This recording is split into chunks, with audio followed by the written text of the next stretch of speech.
Marcus is 52 years old. He's got a decent 401k, a paid-off car, 2 kids almost through college, and for the first time in his adult life, he sits down on a random Sunday afternoon and actually does the math on retirement. He pulls up his balance, $340,000. He's been contributing for almost 25 years. He feels reasonably good about that number until he Googles how much do I need to retire? And the answer staring back at him is $1 million. Not $500,000, not $700,000. A flat, clean, terrifying $1 million.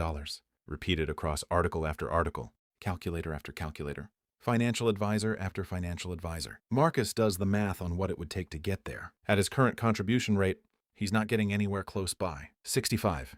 He'd need to more than double what he's putting away every single month. Money he genuinely does not have after the mortgage, the insurance, and helping his kids with tuition. He starts to panic. He starts to feel like he's failed at something everyone else apparently figured out. He starts to feel like retirement, real retirement, the kind where you stop working and actually live, might just not be available to him. Here's what I need you to understand before you spiral the same way Marcus did.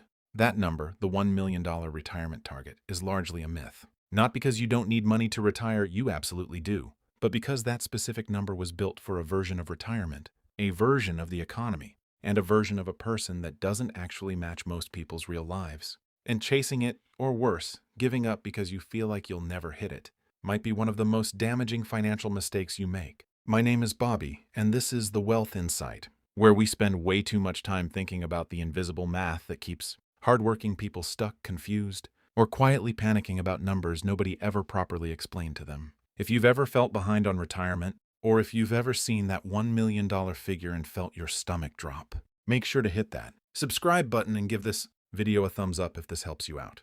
Because today we're breaking down the retirement mirage, where that number actually came from, why it's mathematically outdated for most people, and what the real number looks like once we do this properly. Let's start with where the $1 million figure even comes from, because almost nobody explains this part. It traces back largely to something called the 4% rule, developed by a financial advisor named William Bengen in the 1990s based on historical stock and bond market data. The idea is simple on the surface. If you have a retirement portfolio and you withdraw 4% of it per year, adjusted for inflation, historically, your money should last at least 30 years without running out, even accounting for market downturns. So the math went like this. If you want $40,000 a year in retirement income, you divide that by 4%, and you get $1 million.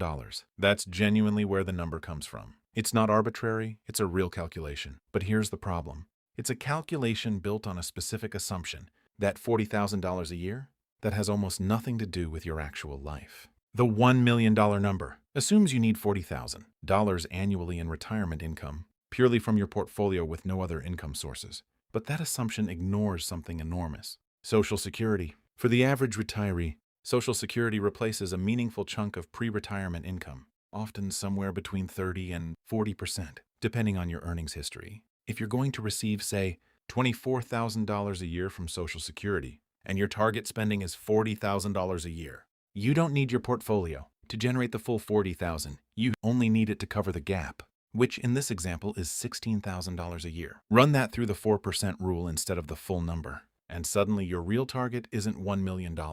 It's $400,000. That's a $600,000 difference, just from accounting for income you're already going to receive that almost every generic retirement calculator conveniently ignores. And Social Security isn't the only variable the $1 million mirage ignores. It assumes you'll spend the same amount in retirement as the generic average American household, regardless of where you actually live, what your mortgage situation actually is, and what your actual lifestyle actually costs. If you live in a high cost of living city, sure, your number might genuinely need to be higher. But if you live somewhere with a reasonable cost of living, and critically, if your house is paid off by the time you retire, which is one of the biggest expenses disappearing from your monthly budget, your real required spending could be dramatically lower than the generic $40,000 assumption baked into that.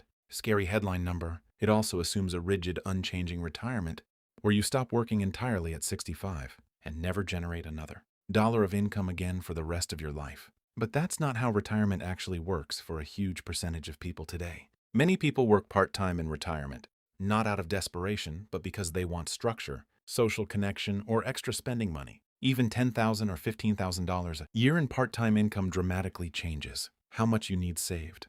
Because it further reduces the gap your portfolio actually needs to cover. Let's actually do the real math the way it should be done, using Marcus as our example. Marcus wants roughly the same lifestyle in retirement that he has now, adjusted for a paid-off mortgage and reduced work-related expenses. Let's say his real target spending, once the mortgage is gone and work costs disappear, commuting, work clothes, and so on, is closer to $55,000 a year than some generic higher figure. Based on his earnings history, his estimated Social Security benefit is around $28,000 a year. That means his portfolio needs to cover the gap, $27,000 a year. Apply the 4% rule to that gap, and Marcus's actual retirement target isn't $1 million. It's $675,000. That's still a meaningful number, and it still requires real saving and real discipline. But it is a completely different mountain to climb than the one he thought he was staring at. It's achievable in a way the mythical $1 million figure made feel impossible. Now you might be thinking, Bobby, okay, but isn't it safer to just aim for the bigger number anyway? Just in case? And look, that's a fair instinct. More savings is generally better. And I'm not telling you to intentionally undersave. But here's why the Mirage is actually dangerous, not just inconvenient. When people see a number that feels completely unreachable, a huge percentage of them don't respond by saving harder. They respond by giving up entirely. There's substantial behavioral finance research showing that when a savings goal feels psychologically impossible, people are significantly more likely to disengage from saving altogether, rather than simply saving a smaller but still meaningful amount. The $1 million Mirage doesn't just misinform people, it demoralizes them into inaction, which is objectively worse than working toward an accurate, achievable target. There's also a second hidden cost to chasing the wrong number, and this one is sneaky. Some people, terrified by the $1 million figure, respond by working years longer than they actually need to, sacrificing time with family, their health, and their own quality of life chasing a number that was never actually calibrated to their real spending needs in the first place. They're not being irresponsible. They're being misled by an oversimplified headline figure that ignores Social Security, ignores paid-off housing, ignores part-time income potential, and ignores their actual cost of living. Working 3 or 5 extra unnecessary years isn't caution. It's a real, measurable loss of irreplaceable time spent chasing a mirage. So what do you actually do instead? Here's the process for calculating your real number, not the generic scary headline number. Step 1. Estimate your actual retirement spending target, not the national average, your number. Look at your current spending. Then subtract things that disappear in retirement. Your mortgage, if it'll be paid off. Retirement account contributions, since you won't be contributing anymore. Commuting and work-related costs. Often this alone drops your realistic spending target by 20 to 30% below your current income. Step 2. Estimate your Social Security benefit. You can get a real, personalized estimate directly from the Social Security Administration's website, not a generic average. This single number is the biggest variable most people leave out entirely, and it can shift your target by hundreds of thousands of dollars. Step 3. Calculate the actual gap. Take your realistic spending target and subtract your estimated Social Security income, and any pension or part-time income you reasonably expect. What's left is the actual amount your portfolio needs to generate. Step 4. Apply the 4% rule, or a more conservative 3.5% rule if you want extra safety margin, to that gap number, not to your full spending target.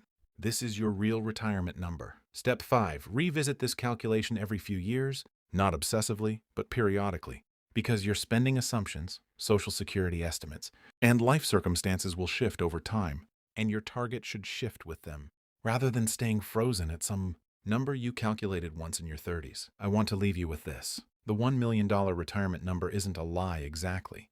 It's a real calculation. But it's a calculation built for a generic person who doesn't exist, ignoring income sources most people will actually have and lifestyle changes most people will actually experience. Treating that number as gospel doesn't make you more prepared. It often makes you more likely to give up, or more likely to sacrifice years of your life you didn't actually need to sacrifice. The people who actually retire successfully aren't the ones who hit some arbitrary 7-figure milestone, plastered across headlines. They're the ones who did the real math, their math, accounting for their actual Social Security, their actual paid-off house, their actual spending needs, and built a target that was both accurate and genuinely achievable. Don't let a mirage convince you the destination is farther away than it actually is. If this video helped you see your retirement number differently, make sure to smash that like button and subscribe to The Wealth Insight for more content that challenges how you think about money.